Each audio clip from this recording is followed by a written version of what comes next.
গোপন সূত্রে অভিযান চালিয়ে পুলিশের বড়সড় সাফল্য, উদ্ধার বিপুল পরিমাণ ব্রাউন সুগার। ঘটনায় গ্রেপ্তার এক যুবতী সহ মোট দুজন। ঘটনাটি ঘটে রবিবার রাতে ধূপগুড়ি স্টেশন মোড় এলাকায়। জানা যায়, ধূপগুড়ি থানার পুলিশের কাছে সন্ধ্যা নাগাদ গোপন সূত্রে খবর পৌঁছায় একটি দল স্টেশন মোড় এলাকায় রয়েছে, তাদের কাছে ব্রাউন সুগার থাকার সম্ভাবনা রয়েছে। সেই খবরের উপরে ভিত্তি করে পুলিশ স্টেশন মোড় এলাকায় হানা দেয়। সাদা পোশাকের পুলিশ দীর্ঘক্ষণ ওই এলাকায় নজরদারি চালিয়ে সন্দেহভাজন এক যুবতী এবং এক যুবককে আটক করে। তাদের জিজ্ঞাসাবাদ করলে তাদের কথায় অসঙ্গতি মেলে। এরপরেই ধূপগুড়ি মহকুমা পুলিশ আধিকারিক সহ থানার বিশাল পুলিশ বাহিনী ঘটনাস্থলে পৌঁছয়। বিডিও শ্যারং তামাংয়ের উপস্থিতিতে ওই যুবক ও যুবতীর সঙ্গে থাকা ব্যাগে তল্লাশি চালানো হয়। তল্লাশিতে আনুমানিক 200 গ্রাম ওজনের ব্রাউন সুগারের প্যাকেট উদ্ধার হয়। উদ্ধার হওয়া সামগ্রী এক্সিকিউটিভ ম্যাজিস্ট্রেটের সামনে তার পরিমাণ সুনিশ্চিত করার পর অভিযুক্ত দুজনকে গ্রেপ্তার করে পুলিশ। ঘটনা প্রসঙ্গে জানা যায়, এই দুই যুবক যুবতী আলিপুরদুয়ার জেলার জয়গা এবং ফালাকাটা এলাকার বাসিন্দা।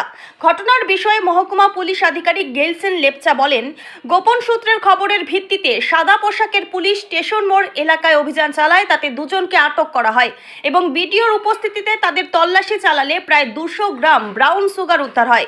নির্দিষ্ট ধারায় মামলা রুজু করা হয়েছে এবং পুলিশ ঘটনা তদন্ত চালাচ্ছে। উল্লেখ্য, গত এক মাসে ধূপগুড়ি শহর এলাকা থেকে দুটি পৃথক ঘটনায় মোট 7 জন ব্রাউন সুগার সহ গ্রেপ্তার হলো। কালকে ইংরেজি 8/2/2026 তারিখ আমাদের on the basis of swords information আমাদের ধূপগুড়ি পুলিশ স্টেশনে প্লেন ক্লোথের টিম এবং ধূপগুড়ি পুলিশ স্টেশনের টিমটা আমাদের স্টেশন মোড়ে দুজনকে অ্যাটাক করে, আর অ্যাটাক করার পর আমাদের ম্যাজিস্ট্রেট সাহেবের প্রেজেন্স মানে সার্চ হয়। তো সার্চ করার পর আমরা অ্যাপ্রক্স 200 গ্রামস অফ কন্ট্রাব্যান্ড আর্টিকেলসটা রিকভারি করি এবং সিজ করি। তো এই মামলা উপরে আমরা একটা স্পেসিফিক কেসটা রেজিস্টার করি আর তদন্তটা চলছে। একিউজটা রয়েছে, একজন আছে জয়গাঁও থেকে আর একজন রয়েছে আপনার ফালাকাটা থেকে রয়েছে। Jalpaiguri police always say no to drugs, আমরা জিরো টলারেন্স। তো এটাই বলতে চাই মানুষজনকে, আমরা অ্যাওয়ারনেস সঙ্গে সঙ্গে অ্যাকশনটা আমাদের চলতে থাকবে এরকম। ধূপগুড়ি থেকে ভাস্কর মহন্তের রিপোর্ট, আমাদের টিভি।